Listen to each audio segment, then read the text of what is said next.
Bonsoir à toutes et à tous et ravi de vous retrouver comme tous les soirs en direct sur Medi 1 TV. Nous sommes le vendredi 20 novembre. Tous les soirs de la semaine, vous le savez, dans cette émission, nous essayons de décrypter pour vous, de vous donner des clés de lecture pour mieux comprendre ce qui fait l'actualité nationale et internationale. Nous le faisons en votre compagnie. N'hésitez pas à réagir sur les réseaux sociaux, la page Facebook de Medi 1 TV et sur le compte Twitter de l'émission sur le hashtag 60 MPC. Les invités qui ont accepté d'être avec nous ce soir sont Monsieur Mostafa Razrazi. Bonsoir, vous êtes professeur en relations internationales et études stratégiques aux universités de Tokyo, Osaka, Kyoto et Sapporo. Et vous êtes notamment auteur d'une thèse sur les dynamiques psychologiques chez les djihadistes suicidaires. Merci d'être avec nous ce soir. Mohamed Msbah, vous êtes chercheur au Carnegie Middle East Center, basé à Rabat. Vous avez notamment dirigé des travaux portant sur le salafisme et l'islamisme, l'autoritarisme et les mouvements de jeunes au Maroc et en Afrique du Nord.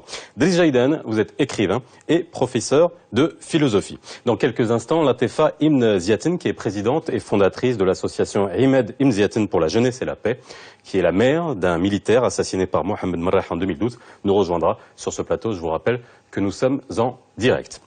Beyrouth et Paris la semaine dernière, le Nigeria hier, Bamako aujourd'hui même. Les attaques terroristes se multiplient à travers le monde, atteignant un de ses objectifs principaux, la psychose. Mais qui sont ces hommes et ces femmes qui n'ont aucune hésitation à sacrifier leur vie pour annihiler les autres? Quel levier psychologique les planificateurs de ces organisations terroristes arrivent-ils à activer dans leur esprit afin de les faire passer à l'acte? Et si réponse il y a, quels moyens pour contrer le phénomène terroriste? Les chemins de la radicalisation, ça sera le titre de l'émission de ce soir. Mais avant, messieurs, que nous allions dans le vif du sujet, que nous essayions de comprendre justement les motivations, les moyens de déradicaliser, parce que c'est la grande question aujourd'hui de savoir quels sont les moyens à mettre en œuvre. Et pour les connaître, il faut comprendre finalement tous ces leviers qui sont activés. Revenons sur l'actualité dramatique du jour et cet attentat qui a été perpétré aujourd'hui à Bamako avec une nouvelle prise d'otage, avec un bilan aujourd'hui de 18 morts. 4 Marocains, on a eu la confirmation, alhamdoulilah, qui sont sains et saufs aujourd'hui. Pour en parler, nous avons au téléphone Monsieur Jalil Lounès, chercheur associé au Centre d'études sur la paix et la sécurité internationale de l'Université de Montréal, qui a fait énormément de terrain au Sahel et qui a notamment étudié l'AQMI. Si Jalil Lounès, bonsoir. Bonsoir. Comment allez-vous ? Très bien, merci beaucoup. Merci d'être avec nous en ce début d'émission pour faire un point sur cette actualité et qui nous permettra de faire le pont sur notre sujet de ce soir. Je l'ai dit, la capitale malienne a été le théâtre d'une prise d'otage aujourd'hui. Est-ce qu'il faut inscrire ce nouvel attentat dans la suite de ceux auxquels nous avons assisté dans le monde depuis une semaine, ou est-ce qu'il obéit à une logique plus locale ? Alors, c'est les deux. Alors, bon, il y a eu effectivement les attentats de Beyrouth, il y a eu de l'avion qui était l'avion russe, et il y a eu à Paris également un attentat. Mais si vous voulez, ce qu'il faudrait, c'est dans une logique locale, dans le sens où cette fois-ci l'attentat a été inscrit par AQMI et surtout le groupe Al-Mourabitoun, qui est en fait une filière d'Al-Qaïda dans le Sahel. Donc, ce qu'il faudrait voir, c'est peut-être aussi, si vous voulez, Al-Qaïda était un peu dépassé ces derniers mois par la montée fulgurante en puissance de l'État islamique. Et donc, je pense qu'il s'agit ici aussi, si vous voulez, pour les groupes comme Al-Qaïda et Al-Mourabitoun, donc qui sont affiliés directement à Al-Qaïda, de montrer qu'ils existent encore et qu'ils sont sur le terrain. Et donc, à Bamako, c'est également, bon, il y a une logique également locale qui prime aussi là aussi. Alors, en se prenant à l'hôtel Radisson, qui est connu pour être un endroit où des étrangers, et notamment on a eu des employés d'Air France qui sont sortis indemnes de cette prise d'otage, est-ce que c'est un message adressé à des pays comme la France pour finalement réagir à l'intervention militaire de la France au Mali ? Définitivement, ça c'est dans la logique de ce qui s'est passé ces dernières années, c'est-à-dire prise d'otage. On a eu depuis un an ou deux maintenant une série d'attentats qui ont eu lieu à Bamako, dans des endroits très prisés par les étrangers de manière globale, et donc notamment la France. Donc il s'agit aussi donc cette logique locale, c'est de frapper la France, notamment pour son intervention au Mali depuis donc 2013. Donc il s'agit donc vous avez, si vous voulez, à mon avis, vous avez une double logique. Un, montrer que Al-Qaïda existe toujours, montrer donc également donc face à la montée en puissance de l'État islamique, et en même temps frapper la France pour sa présence en intervention au Mali. Je rappelle qu'encore une fois qu'en 2013, si la France n'a pas intervenu, sans doute que les djihadistes d'alliance AQMI, Moudjahou, Ansardine à l'époque aurait sans doute pu s'approcher de Bamako, voire même la prendre à l'époque. Donc c'est définitivement un message en la France, dans la lutte, en fait, dans la continuité de attentats qui ont eu lieu, encore une fois, depuis plusieurs fois à Bamako ces derniers mois. Alors, vous avez fait beaucoup de terrain au Sahel, vous avez notamment étudié l'AQMI. Que pouvez-vous nous dire du profil de ces militants djihadistes? Est-ce qu'ils ont des points communs avec les jeunes dont on parle beaucoup aujourd'hui, qui partent combattre en Syrie depuis l'Europe ou le Maroc? Écoutez, le profil, c'est souvent c'est les mêmes, c'est les mêmes, c'est donc des jeunes c'est des jeunes pour quelconque raison, je veux dire, tout souvent, bon, juste une petite précision, souvent on pense qu'on parle que de jeunes déshérités qui viennent d'endroits pauvres, il n'y a pas que ça, vous avez en fait toutes les catégories socio-professionnelles, c'est des jeunes qui sont radicalisés parce que qui se radicalisent, si vous voulez, par rapport à une certaine frustration sociale, économique, qui prend une dimension politique et un rejet des systèmes politiques en place et ce qui s'appelle l'Occident, souvent c'est référence à la domination occidentale, et si vous voulez, ces groupes armés terroristes comme AQMI présentent un exutoire, si vous voulez, un exutoire à cette haine, à ces frustrations, donc si vous voulez, ils s'engagent directement dedans. Donc voilà, il y a définitivement des similitudes très fortes entre les profils. Si vous voulez, la différence entre AQMI et l'État islamique, c'est que AQMI, enfin le groupe Al-Qaïda de manière globale, Al-Qaïda pour ces jeunes radicalisés a perdu, si vous voulez, un peu de sa légitimité, n'a pas les 20 ans de combat d'Al-Qaïda, n'est pas parvenu à faire quoi que ce soit, tandis que si vous regardez l'État islamique, c'est la force montante, elle a réussi à conquérir des territoires, elle donne, si vous voulez, elle donne un aspect concret, à ce djihad. C'est pour ça que, si vous voulez, l'État islamique attire de plus en plus ces jeunes-là et non plus Al-Qaïda. Merci beaucoup, Jalil Lounès. Je vous rappelle que vous étiez en direct de Ifrane. Merci d'avoir été avec nous pour faire le point sur cet attentat qui a secoué Bamako ce matin. Bien, messieurs, l'objet de ce soir, c'est quand même quelque chose qui extrêmement analysé depuis les attentats de la semaine dernière, mais depuis un moment déjà, de savoir qui sont ces gens, au-delà de la motivation qui est beaucoup plus globale de l'organisation de l'État islamique. Comment arrive-t-on aujourd'hui à faire passer à l'acte, et dans des attentats qui sont aujourd'hui dans un contexte suicidaire, avec le système de kamikaze où les gens perdent la vie, comment on arrive à appuyer sur un bouton? Moussa Razrazi. Bon, si on réfléchit sur ce qui s'est passé à Paris, je crois qu'on est déjà devant un nouveau phénomène. We are in front of a new phenomenon. This is... On est devant des auteurs d'actes terroristes qui rassemblent le passage à l'acte suicidaire par une bombe, et en même temps ils sont des guerriers par des kalachnikovs. Sachant que toute la littérature qu'on a pu revoir chez Al-Qaïda ou chez Daesh même, les cursus de recrutement et de formation de ces terroristes, normalement, ils étaient séparés. Alors là, la question qui se pose est à répondre dans les recherches à venir. Est-ce qu'il y a quelque chose qui nous échappe, nous chercheurs, observateurs, experts, ou avec cet accident, on est en train de découvrir d'autres parties que on ne savait pas avant. Peut-être les sécuritaires sachent, nous, au moins à notre niveau, qui travaillent avec les sources ouvertes, ça nous échappe. Bon, pour réfléchir à ces jeunes-là, le commun. Déjà, il y a deuxième phénomène, c'est que, comme la déclaration de l'État islamique a mis en valeur, et elle était justifiée justement par les personnes qui ont été identifiées, ils sont entre 19 ans et 30 ans. Alors, Fitia, exactement la connotation de Daesh. Mais si on regarde ceux qui ont fait l'acte du stade, et puis le théâtre, puis les restaurants, on peut voir qu'il y avait un mixage entre deux générations. Junior terroristes et senior terroristes. Et ceux qui sont âgés, c'est eux qui ont justement exécuté les actes les plus sanguins.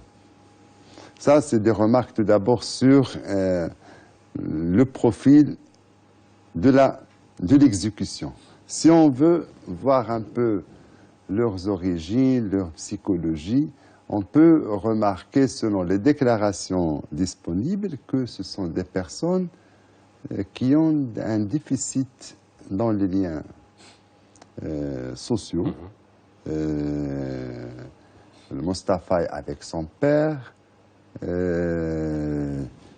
le Abdelhamid, il était jugé par sa sœur de manière très négative, et si on recoupe, on trouve quand même il y a des traces qui nous indiquent qu'il y a un déficit dans l'intelligence sociale. Et ça exactement, après si vous voulez, on peut discuter ça en général. Alors, justement, moi je vais rebondir pour... Aujourd'hui, il y a l'unité de coordination de lutte antiterroriste a adressé les profils des djihadistes qui partent en Syrie. Sur 4091 Français en Syrie actuellement, les 2/3 ont entre 15 et 21 ans. 15 et 21 ans. On est quand même sur...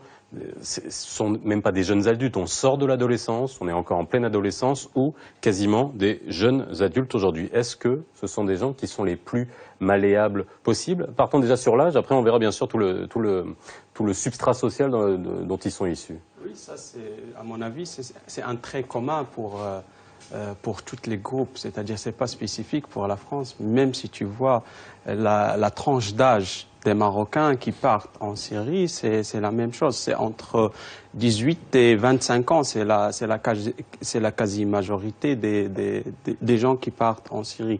Donc c'est rien de nouveau à ce niveau-là. Cet âge, à mon avis, est un âge critique. Pour la personne, c'est l'âge où la personne crée son identité. Donc, il y a ce qu'on appelle la crise identitaire, où des gens qui commencent à questionner leur existence, peut-être ils avaient même des expériences qu'ils voient qui n'étaient pas islamiques, etc. On voit le cas de Abdeslam. Un des personnes qui a exécuté lui-même, il buvait de l'alcool et aussi il faisait il fumait de hashish et tout ça. Donc il voulait se purifier par le fait de s'engager dans une idéologie qui coupe avec leur passé. Donc à mon avis, il faut bien mettre la lumière sur cette tranche d'âge qui est, à mon avis, très critique pour le recrutement. Alors, vous parlez de crise identitaire, on a parlé de l'âge. Revenons sur ces terroristes français. François Hollande l'a bien dit, ce sont des Français qui ont tué des Français. Aujourd'hui, on les voit tous. Hein, si on prend tous les auteurs des attaques, nés en Belgique, nés en France, dans leur grande majorité aujourd'hui. Alors, à ce moment-là, je répète encore une fois ma question qui est toute naïve. Sur quel bouton on appuie entre le moment, l'identité, l'intégration, parce que finalement ce sont des gens qui étaient intégrés dès leur plus jeune âge, sur quoi on est censé appuyer? Écoutez, moi je crois malheureusement que l'idéologie, au-delà du discours salafiste ou djihadiste, ça continue de fonctionner de la même manière depuis le début. De sorte qu'un idéologue, c'est quelqu'un qui est capable de repérer assez rapidement l'individu dont il va pouvoir se servir comme de son objet. L'objet finalement de l'idéologue, qu'est-ce que c'est? C'est une psyché à laquelle il faut restituer un nouveau récit sur son existence et en même temps proposer malheureusement un ennemi. De sorte qu'il y a là une opération qui relève à la fois du rachat de l'individu, en lui proposant justement, ça peut être une épopée. Souvenez-vous des nihilistes russes, souvenez-vous de la manière dont finalement l'histoire du nazisme, l'histoire du fascisme, les chemises noires, c'était aussi des enfants de 14-15 ans. Les nazis aussi, les jeunesses hitlériennes, ce n'est pas rien. Donc, entre 14 et 20 ans, on est tout à fait, d'une certaine manière, demandeur d'un grand récit fondateur ou refondateur d'une existence qui peut être jugée comme une existence finalement assez médiocre, dans laquelle on n'a pas été capable de s'affirmer. On s'est vécu comme un individu isolé. Et à partir de là, d'une certaine manière, vous savez, les idéologues de la mort, ceux qui enseignent justement ce que Camus appelle l'indifférence à la vie, c'est-à-dire comment faire en sorte qu'un individu se déconnecte de la vie, de la sienne propre et de celle des autres, de alors celle la d'autrui. question justement, c'est de la sienne propre. De la sienne propre ou pas d'ailleurs, parce que les individus qui d'une certaine manière sont prêts dans une espèce de pulsion de mort, mais qui est aussi une pulsion narcissique, c'est-à-dire regarder à quelle hauteur je suis capable d'aller, c'est-à-dire de m'effacer moi-même et d'effacer les autres.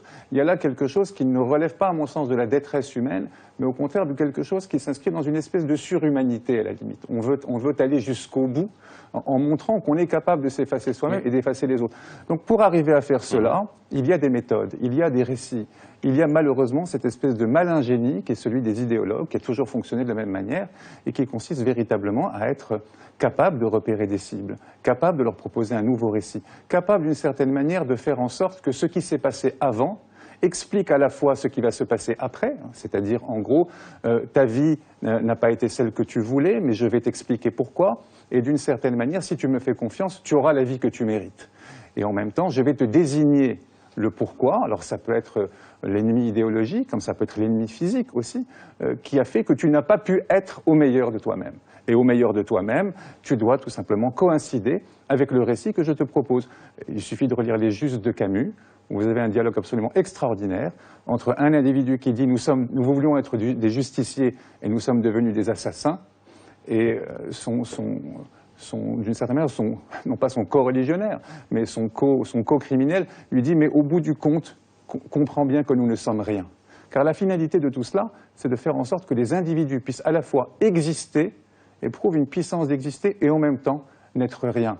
Car soit on va donner sa vie, soit on va... Lorsqu'on prend pour exemple le fascisme ou le nazisme, on était quand même dans un idéal de destruction des autres et de domination en préservant sa propre vie. Aujourd'hui, la vraie question, et qui est aujourd'hui la vraie question des forces de l'ordre qui ont à faire face à des gens qui sont capables de tout et qui sont capables de se faire exploser même lorsqu'ils viennent se faire appréhender. Si on revient dans l'histoire, on peut revenir à la guerre d'Espagne, les franquistes qui criaient Viva la muerte, les Tamouls, les tigres tamouls qui étaient les premiers à faire des attentats suicides au nom de la politique sans avoir nécessairement d'idéal religieux derrière. Est-ce qu'aujourd'hui, c'est tout ce qui est relayé dans les médias en disant on crie Allahu Akbar avant, est-ce qu'aujourd'hui c'est instrumentalisé?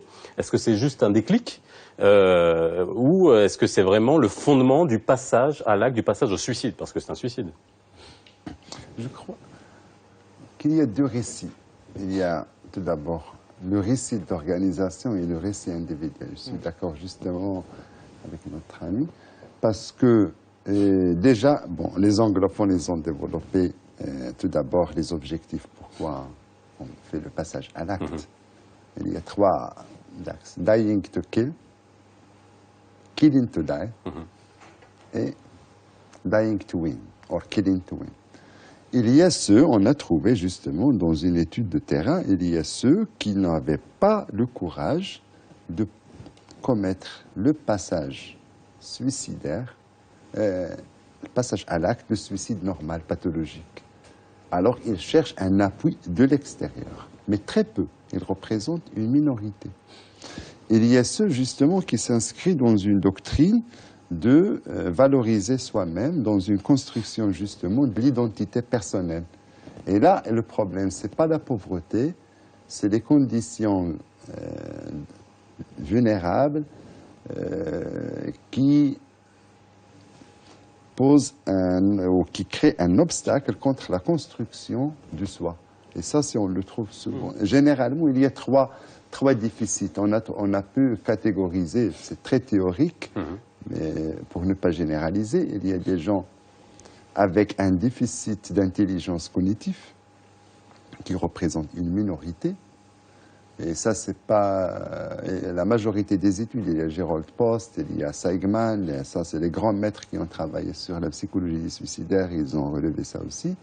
Il y a une majorité qui représente à peu près 40 à 42%, ceux qui ont un échec dans l'intelligence sociale. Ça, l'échec justement dans le lien social, le rapport, l'adaptation, la socialisation et tout ce que vous êtes en train de me dire, tous les discours qui sont là pour nous dire que c'est le substrat de la pauvreté, le substrat qui est finalement le terreau du terrorisme et de ces djihadistes, lorsqu'on voit tous les terroristes français qui ne sont pas les plus mal lotis au niveau de la planète. C'est-à-dire même s'ils sont dans des situations sociales qui ne sont pas enviables, elles sont toujours meilleures que ce qu'on pourrait trouver d'un jeune du même âge qui n'aurait pas accès à l'eau potable, pas accès à l'éducation dans d'autres régions du monde. Donc on ne peut pas avancer cet argument tout le temps.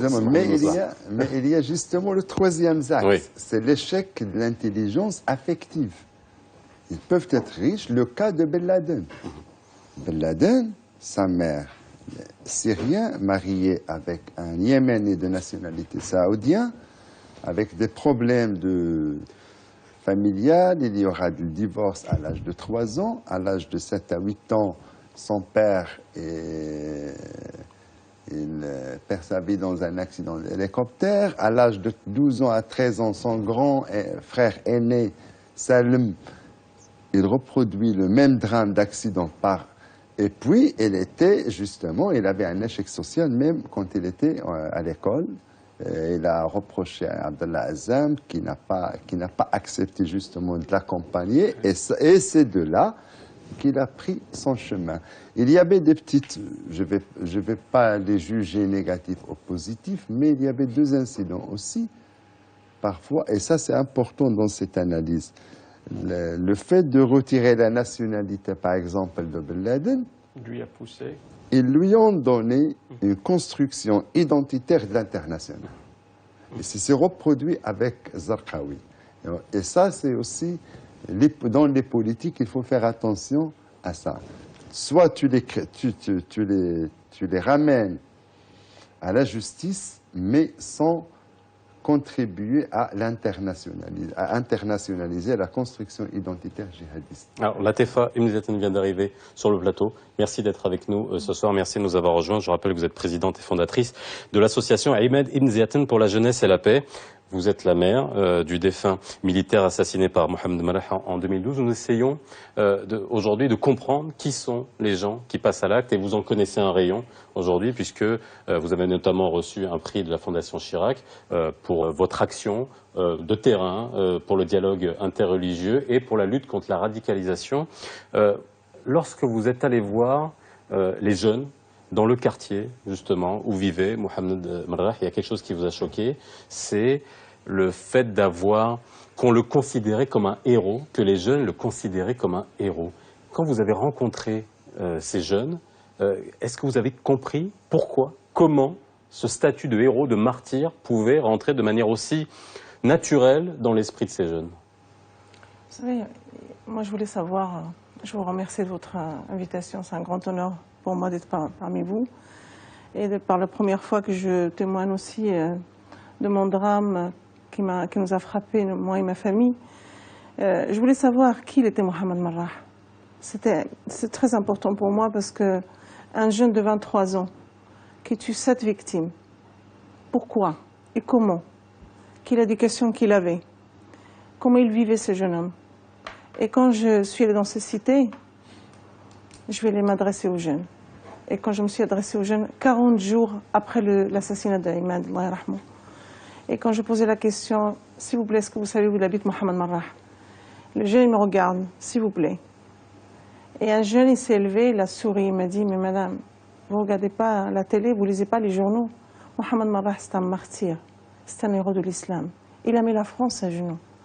Et moi, je regardais, je dis, mon Dieu, c'est pas possible. Ils avaient quel âge, ces jeunes Oh, avec qui vous parliez? c'était des jeunes bien mûrs, c'était des jeunes de 20 ans, 25 ans, c'est pas des gamins de 15 ans. Hein. Et moi, je sentais comme ils m'ont tué la 2e fois. Et là, je ne sais pas ce qui s'est passé. Je dis, il y a un problème. Il y a un problème dans cette jeunesse. Et quand je commence à dialoguer avec eux, je trouvais que c'est des gens qui sont rejetés, qui sont oubliés, la pauvreté morale, une souffrance, les crochets scolaires, il n'y a pas de présence de parents, l'éducation, il n'y a rien du tout. Quand on vous dit à un jeune, il me dit, madame, vous êtes courageuse, vous venez chercher l'assassin de votre fils. Où il habite? Moi, ma mère, quand je sors de chez moi, il me souhaite la mort. Vous voyez, vous n'êtes pas une même mère. J'aimerais bien avoir une mère comme vous. Et j'ai peut-être votre mère, et vous dit ça pour vous mettre plus dur, que vous mettez dans la réalité, parce que vous faites beaucoup de bêtises, c'est pour ça. Je pense aujourd'hui, nous, en tout cas en France, ce que je constate, moi, que je suis sur le terrain, c'est cette jeunesse qui est oubliée. ces ghettos fermés, cette cité fermée. On ne donne pas la chance à ces jeunes. Ces jeunes, ils se sont oubliés de la République. Ils sont dépassés. Et là, on voit, ça tombe dans ce piège d'être dans la radicalisation. Il n'y a rien de pire, parce que quand il n'y a pas d'espoir, voilà, on tombe aujourd'hui. Alors, je rebondis encore une fois sur ce que vous disiez, parce finalement, on a parlé de ça, de rejet, de prédisposition psychologique aussi, dont vous avez parlé. Il y a un terreau fertile à ce genre de choses, mais il y a un moment, on sait à qui s'adresser, quand même. Je veux dire, il y a des jeunes de ce type, il y en a énormément. Qu'est-ce qui va faire qu'on va avoir la capacité de choisir ceux qui sont le plus susceptibles de passer à l'acte? Il y a une intelligence derrière tout ça. Je veux dire, il y a des compétences psychologiques. Il y a un moment, c'est pas n'importe qui qu'on va aller prendre, que ça soit dans la banlieue ou que ça soit dans d'autres pays, pour les faire passer à l'acte. Oui, je pense que il y a 3 niveaux pour comprendre comment on peut recruter quelqu'un et le rendre un terroriste qui s'explose. D'abord, il y a l'infrastructure dont vous venez de parler, c'est-à-dire la marginalisation des jeunes, c'est de sentir qu'ils sont négligés, soit ici, soit en Europe. Il y a toute une grande... La quasi-majorité des jeunes se sont exclus. Soit au Maroc, il y a 400 000 élèves qui sortent de l'école chaque année. Donc, ils ne trouvent pas de travail, ils sont vulnérables à tous les courants, etc. Le deuxième niveau, c'est ce qu'on appelle les groupes. Au niveau miso, c'est des groupes qui essayent d'exploiter ce anger, la rage, ou ce sentiment qui est prépandu chez les jeunes, et de sélectionner les gens qui sont plus susceptibles à partir. Donc, ils sont actifs dans les quartiers des privés. Ce sont des watchers, c'est des gens qui suivent et qui rentrent dans des contacts. Et avec un processus ascendant, et avec le temps, ils commencent à faire la sélection. Ça, on peut l'introduire. Celui-là, il n'est pas prêt, mais le processus s'approfondit avec le temps, et on crée avec le temps, on crée quelqu'un qui est prêt à s'exploser.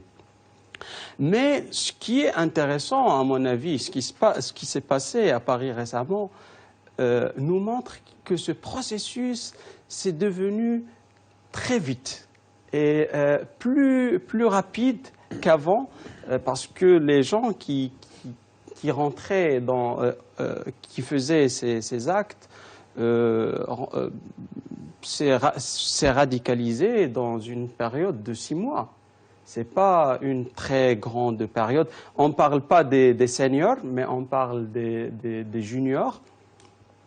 C'est-à-dire qu'aujourd'hui, on a réussi à industrialiser le phénomène. Je suis désolé d'utiliser des mots comme ça, parce qu'il y a un moment, il faut appeler un chat à chat. Pour faire ça aussi rapidement... à minimiser le temps. Oui, à minimiser le temps. Moi, Driss Jaydan, en plus d'être écrivain et professeur de philosophie, vous êtes aussi expert en communication, il faut le dire. Ces actions-là, est-ce qu'elles ont le but de détruire? Parce que si on prend les chiffres, finalement, ils pourront, avec autant de djihadistes qu'on veut, en face d'une population pacifique en face, il n'y en aura jamais assez, on est bien d'accord, pour détruire tout le monde. Est-ce que ce sont des actes de communication efficaces, finalement? Est-ce qu'aujourd'hui, nous, médias qui en parlons, aujourd'hui, nous sommes instrumentalisés, nous faisons partie de toute cette boucle de ces actions-là? C'est quand on produit des images, c'est pour qu'elles soient diffusées par ceux-là même qui ont besoin d'images. Il va de soi que les images s'emboîtent les unes dans les autres, et que plus les images sont terribles, plus elles sont frappantes, plus elles sont macabres, et plus le voyeurisme aussi est à l'œuvre, plus on peut être certain qu'on va atteindre à l'efficacité maximale. Nous vivons dans un monde où les images circulent en boucle, et souvent des images d'horreur et des images qui ont pour fonction de frapper les esprits. De sorte que d'une certaine manière aussi, elles ne frappent plus personne. Il faut aussi dire les choses telles qu'elles sont. Nous sommes maintenant dans une espèce de montée en puissance de l'image horrible, de l'image qui fait peur, de l'image qui terrorise. Ce n'est pas pour rien si même ceux qui font un usage quotidien des images d'égorgement, des images où on incendie un pilote jordanien. On fait un usage absolument professionnel, malheureusement, des ralentis, des contre-jours. Tout cela s'inscrit dans une véritable industrie de la terreur, de la mise en discours de la terreur par l'image.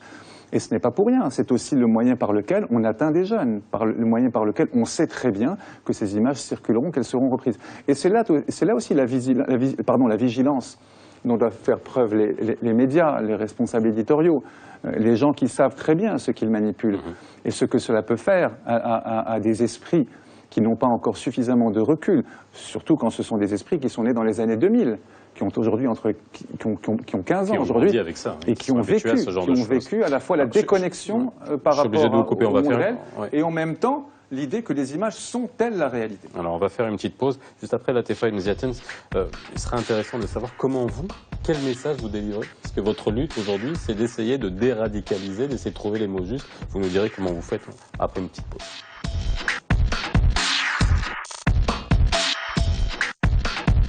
Latefa Imziatens, vous parcourez la France pour essayer de rencontrer ces jeunes-là qui ont été radicalisés.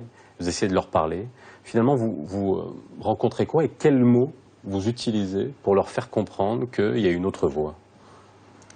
D'abord, je parle de ma douleur, de ma souffrance. En tant que mère? En tant que mère. Je dépensais à votre vie. Et c'est un dialogue, c'est pas d'une journée ou de... Je travaille avec 2 jeunes convertis à l'islam qui devaient partir en Syrie, que j'ai travaillé avec eux 6 mois. 6 mois, je les sauvais. J'ai sauvé leur vie et la vie des autres. Rien de parler de ma souffrance, de leur vie, la réussite. Ils sont jeunes, ils doivent profiter de leur vie, d'aller regarder le monde. Même qu'on n'a pas de chance, il faut chercher cette chance. On ne doit pas rester chez soi. La chance ne vient pas vers nous, c'est à nous de la chercher. Et à force de les convaincre, de parler avec eux. Un jeune homme qui j'avais beaucoup de mal avec lui, il me disait, je ne mange pas avec ma mère elle est chrétienne, moi je suis musulman. Donc c'était un converti. Oui, c'est un converti, les 2 convertis. Et j'ai parlé avec ce jeune homme et j'ai dit, voyez, comment vous ne pouvez pas manger avec votre mère? C'est elle qui vous a donné la vie, c'est elle que vous a mis au monde, cette mère. Il me dit, oui, mais elle n'est pas musulmane, vous, je peux manger avec vous. Je dis, non, vous devez manger avec votre mère. Vous savez, votre mère, elle est chrétienne, ou juif, ou musulman, ou quiconque, c'est votre mère. Si vous êtes vraiment, et vous avez appris l'islam, et vous aimez cette religion, d'abord, si vous aimez votre mère. Si vous aimez votre mère, vous pouvez rentrer au paradis. Il a souri, il m'a dit, mais vous blaguez, madame? Je dis, non, je ne blague pas. C'est la réalité. Si vous lisez, votre mère, avant tout, d'abord, écoutez votre mère, et vous verrez. Et ce jeune homme-là, il a été se renseigner, et un jour, il m'a appelé, il m'a dit, est-ce que vous pouvez venir, je voudrais vous voir. Il m'a dit, effectivement, vous avez raison. Je dois manger avec ma mère, je dois partager. Mais pourquoi, madame? Mais j'ai dit, votre mère, elle vous a mis au monde. Votre mère est la vie et la nuit. Vous a donné une vie. Elle souhaite son fils réussir. Pourquoi d'arriver à ce point-là? La barbe, habillée comme ça, t'entraîner, de faire la prière sans arrêt, de ne pas aller travailler.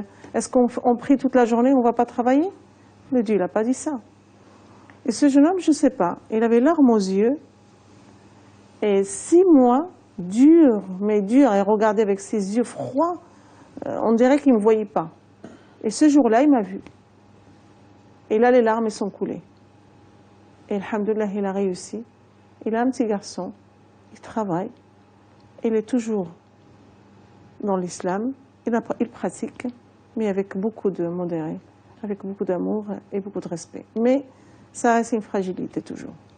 Là, on voit les clés pour la déconstruction, finalement, de l'endoctrinement. Est-ce que, finalement, la clé passe par l'image de la mère? Bon, ça, c'est un exemple, hein, parmi d'autres, parce qu'on voit bien que dans l'endoctrinement, il y a aussi toute la déconstruction de couper les liens tout autour, que ça soit même de la mère. Est-ce que là, on est sur une piste, finalement? Parce que aujourd'hui, les gens se posent la question. On parle de déradicalisation, on parle de mise en place de centres dédiés, mais est-ce qu'on sait, à l'intérieur de ces centres, ce qu'on va délivrer comme message?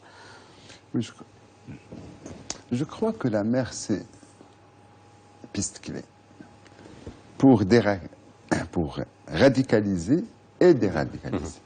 Alors, puisqu'il est dans le sens, justement, du point de vue psychologique, tout ça commence par un processus qui commence par l'abandon, rejet, déni, clivage. Et l'abandon au sein de ta famille, parce que justement, dans toute la doctrine djihadiste, ils n'ont pas intégristes, ils n'ont pas djihadistes suicidaires ou guerrières, même dans ceux qu'on les appelle des fanatiques du début du XXe siècle, on trouve dans la doctrine comment faire manipuler l'individu, le mieux recruté, de faire le passage de la famille biologique à la famille spirituelle, ce qu'il appelle Usra al-Imaniya. Et ça, c'est quand il fait ce passage-là, alors toute la charge affective, elle est récompensée dans le petit groupe de même âge. Et il y a le maître, le formateur ou le recruteur. Et là, ça commence l'abandon, le rejet de l'objet maternel. Si on parle langage psychanalytique. Quand il y a ce rejet-là, il passe à l'autre étape, c'est que la construction idéologique de l'Wala al-Bara et faire justement remodeler l'appareil psychique de ce projet djihadiste pour justement faire une séparation de l'amour, la haine, puis créer le monstre terroriste. Abdeljaïdan, l'image de la mère, elle est importante? Écoutez, dans le cas de Madame, ce qui est très intéressant, on disait tout à l'heure que ceux qui sont capables justement de se tuer eux-mêmes, tuant les autres, ou carrément d'exécuter des êtres humains, sont déconnectés de la vie. Il va de soi que ce que nous a raconté Madame, c'est une reconnexion sur le principe même de vie. C'est-à-dire que le récit qui est proposé à ce jeune est d'une certaine manière effacé par un récit qui est un récit originel, à savoir que ces gens dont parlait monsieur, qui te propose d'une certaine manière une nouvelle matrice, qui fonctionne aussi d'une certaine manière comme une espèce de matrice de reprocréation de l'individu, eh bien là, ce principe-là, ce dispositif est annihilé, fort heureusement parce que Madame a su trouver les mots et que probablement elle a une aura aussi, parce que c'est important, les individus, elle a su d'une certaine manière couper le faux cordon ombilical avec ceux qui proposent la mort, pour reconnecter ce jeune homme sur un principe vital, qui est le principe justement du rapport à la mère, du rapport à l'origine, sachant que le rapport à l'origine est aussi naturellement le rapport qui permet d'autonomiser à un moment donné un sujet. Parce qu'à un moment donné, votre mère, elle vous donne la vie pour aller dans le monde, pour utiliser la vie, pour faire des choses avec la vie. Ce qui n'est pas le cas de ce qui se produit à l'intérieur de ces cellules, où pour le coup, un processus, on va dire, de recréation de l'individu a pour fonction de l'enfermer justement, et non pas de le laisser aller vers la vie, vers l'autonomie, vers la liberté, vers les choix personnels, mais de le conduire, de l'envoyer vers la mort. De sorte que finalement, il y a une espèce d'analogie terrible, parce que finalement les djihadistes sont des plagiaires et ils sont dans la contrefaçon du discours, contrefaçon des grands principes, des grands fondamentaux ontologiques de la vie, des grands fondamentaux culturels. Ils utilisent les formes et des rhétoriques, d'ailleurs nos amis le savent bien, les rhétoriques même, quelquefois, d'énoncés qui sont des énoncés spirituels, les renversant pour les utiliser justement à des fins qui sont des fins mortifères et des fins terroristes. On le sait très bien, par exemple. L'idée, par exemple, que l'individu subit finalement, par l'idéologie, une sorte de reconversion, et que des gens sont autour de lui pour lui dire d'une certaine manière qu'il est né de nouveau. On retrouve ça souvent dans les idéologies. Chez les nihilistes russes, c'est pareil. Chez les kamikazes shintoïstes, c'est pareil. Il s'agit pour le coup de mourir à un type de vie pour renaître à un autre type de vie. Dans le cas des terroristes, dans le cas des criminels, il s'agit de renaître à une vie qui est en réalité la mort. L'amour de la mort. Viva la muerte, vous le disiez en début d'émission, c'est cela. C'est quand la pulsion de vie est effacée par la pulsion de mort et le goût de la mort. Ça s'appelle le nihilisme. L'indifférence à la vie et l'apologie de la mort, ça porte ce nom de manière transversale. C'est pour ça que quelquefois j'aime... Il y avait quand même comme cachet l'athéisme occidental de l'époque. C'est-à-dire qu'on n'avait pas la notion religieuse vis-à-vis du nihilisme. Oui, il n'y avait pas cette notion religieuse. Mais moi, vous savez, je vais vous dire, je me méfie beaucoup, à un moment donné, des formes d'essentialisation qui consisterait à... C'est pour ça que c'est bien qu'il y ait monsieur qui décrive des mécanismes psychologiques, des mécanismes sociaux, et que madame nous ait raconté cette très belle histoire, qui est une histoire finalement d'attachement à la vie et de reconnexion sur la vie. Et ensuite, le sujet en question retourne vers sa religion, vers laquelle vers lequel s'est porté son choix, avec évidemment la pulsion d'envie, l'envie de procréer, d'avoir des enfants, de travailler, d'aller vers les autres. Mais les mécanismes, me semble-t-il, sont des mécanismes fondamentaux que l'on retrouve partout de manière transversale. Oui, je suis tout à fait fait d'accord à ce qui a été dit.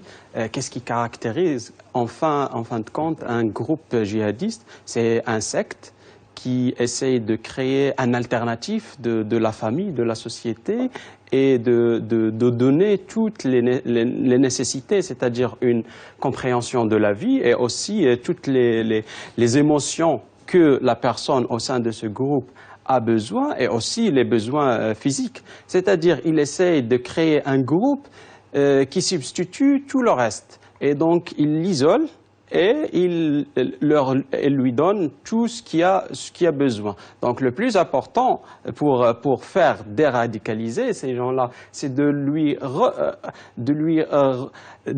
détruire d'abord ce rhétorique que le groupe ou le secte qui appartient n'est pas la seule groupe d'appartenance, mais il y a d'autres cercles.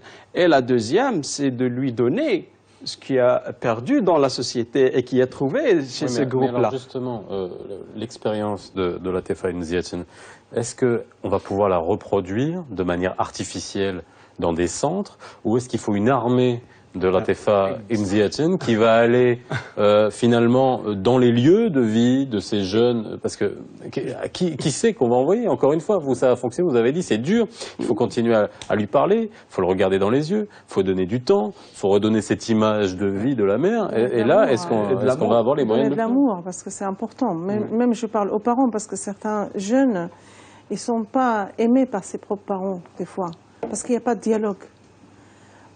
Quand il n'y a pas de dialogue avec nos enfants, ça fait un coupure. Et l'enfant, il se sent isolé, il s'isole. Et là, il part. Après, il n'y a plus rien. Mais c'est les parents toujours, ils vont vers leurs enfants. Et dans cet amour maternel, l'enfant, il est attaché. Oui. S'il n'y en a pas, c'est très difficile. Pour le faire venir, il faut un travail énorme. Un petit exemple par rapport à ce que disait Madame. Les idéologues travaillent aussi sur le principe de la rupture et de la coupure avec le milieu. Et même ils donnent... Les sectes, c'est le propre des sectes. C'est du latin sequere qui veut dire couper. Oui. C'est tout à fait là, ce sont des mouvements sectaires. Par exemple, il y a malheureusement des espèces d'instruments qu'ils utilisent où ils détournent justement le principe de la religion. Par exemple, un jeune avec lequel j'avais parlé me racontait, voilà un idéologue me dit, tu vas passer tes journées à prier chez toi. Et tu verras bien qu'à un moment donné, on viendra te demander des comptes. On te demandera d'arrêter de prier. Eh bien ça, c'est la marque du shaitan.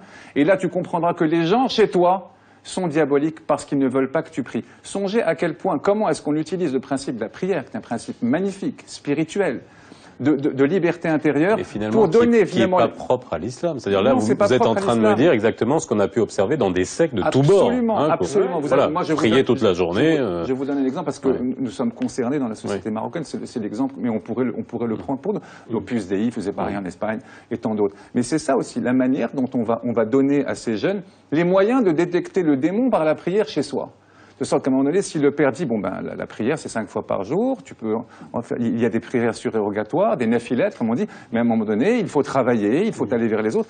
Et là, le prédicateur explique que non, que voilà, tu vas voir comment à un moment donné, le diable, le démon qui habite ta propre famille va se manifester, et là, tu sauras que tu es entouré de démons, et là, qu'est-ce qui se passe? Tu quittes ce lieu et tu viens chez nous, parce que ta véritable famille, c'est chez nous. Donc, vous voyez où se situe la perversion, c'est quand même terrible. Alors, Seraz Razi, je veux juste prendre votre expérience au Japon. De quelle manière, je pense l'histoire a montré que les premiers kamikazes encensés d'un point de vue institutionnel, d'un point de vue de l'État, étaient les kamikazes japonais, c'est important d'en parler, mais qui n'étaient pas dans le même fonctionnement, qui étaient, eux, contraints avec la pression sociale, c'était des pilotes, donc c'était des gens d'un certain niveau intellectuel. On voit bien que là, on est complètement en dehors des codes auxquels on assiste aujourd'hui. Est-ce que ça a été analysé et canalisé? Bon, pour l'expérience japonaise, c'est d'abord kamikaze, kami, c'est le vent. Ah, pardon, c'est Dieu. Kaze, c'est le vent de Dieu, c'est l'empereur. Alors là, c'est une autre logique de la guerre, Première et Deuxième Guerre mondiale. Déjà, c'est l'institution militaire, toute la discipline militaire. Et puis, il y a un système qui était fasciste à l'époque. et bien sûr une construction idéologique derrière, comme notre ami vient d'expliquer. Pour le cas d'une organisation terroriste, c'est vrai que même si les Japonais sont très tristes d'entendre dernièrement, il y a plusieurs Japonais qui m'ont appelé, pourquoi les Français utilisent le mot kamikaze, pourquoi ils doivent utiliser autre chose. Bon, ça c'est autre chose. Non, mais c'est intéressant de voir la perception telle qu'elle est faite à ce niveau-là. Pour moi, justement, dans la même logique d'analyse de notre collègue, je pourrais dire que le problème, c'est que il y a aussi, c'est le dialogue. Parfois, il existe, mais les modalités de communication, ils sont paternelles ou de up-to-down. Alors parfois, c'est passé d'un dogme à un autre dogme. On produit une fausse communication. Par exemple, si on prend le plan marocain, tout ce qui s'est fait, alors l'expérience marocaine très réussite dans la lutte contre le terrorisme avec cette approche participative qui rassemble les chantiers de développement, l'approche sécuritaire proactive, la reconstruction du champ religieux, etc. Malgré tout ça, personnellement, je suis très inquiet parce qu'il y a un manque de monitoring du discours djihadiste. Tout ce qui se fait par les habous, elle est magnifique, elle est très réussie, mais le ulama, encore, il reste dans la logique de critiquer les dogmes djihadistes conventionnels.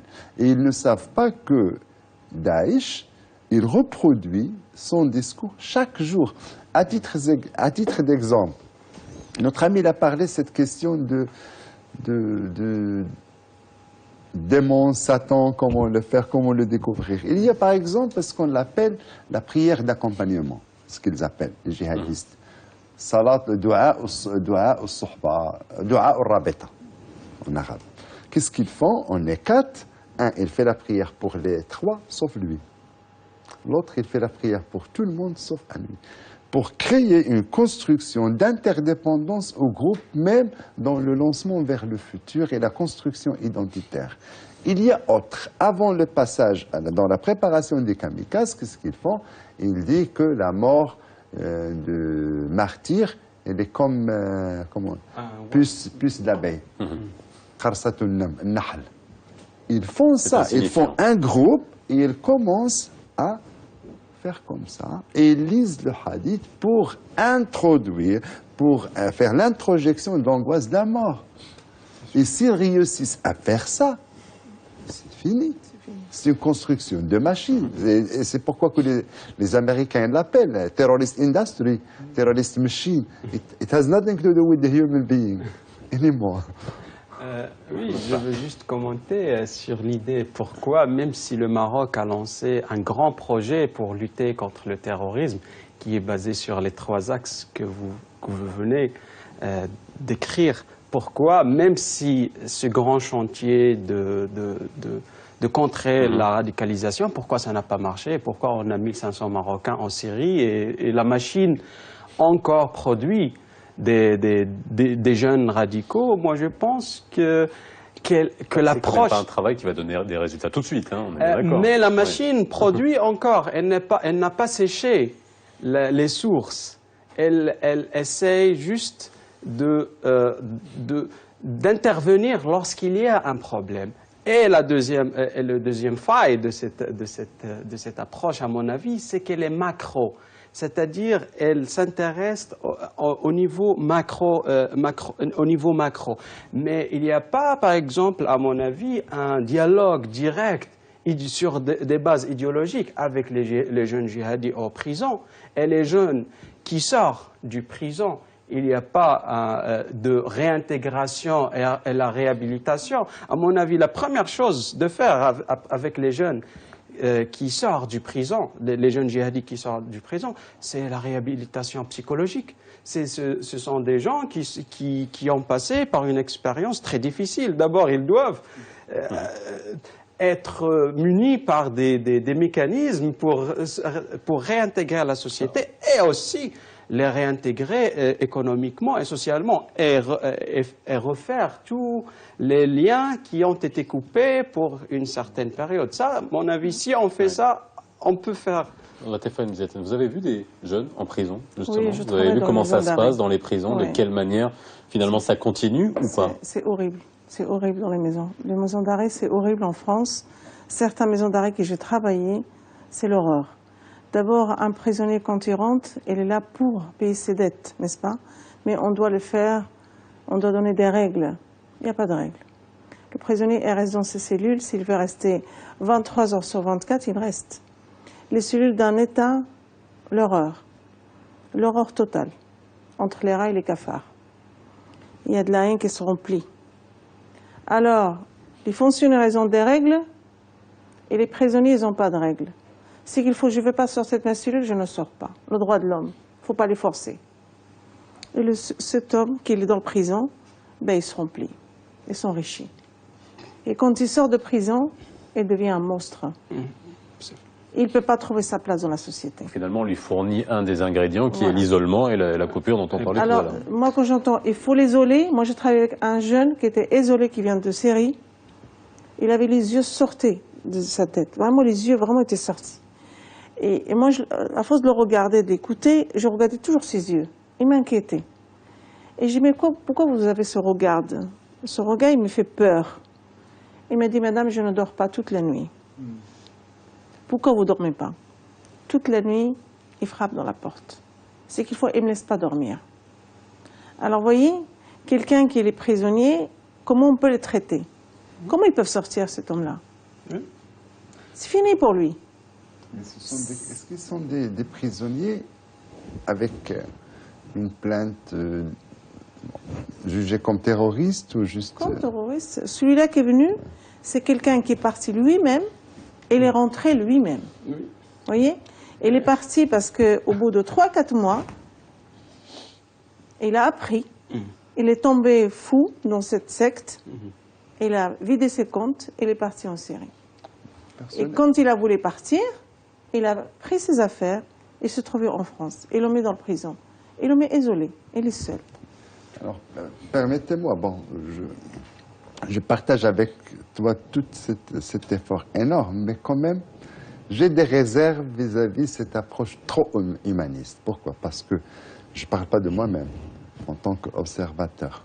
Dans plusieurs sociétés, quand il y a l'acte terroriste, quand même, je ne peux pas tolérer le terroriste et lui dire tu dois avoir tes droits de l'homme, tu dois, parce que c'est un criminel de base. Oui. Et même s'il me fait ses moraja'at, parce que les moraja'at, ils sont vis-à-vis le droit de l'État. Oui.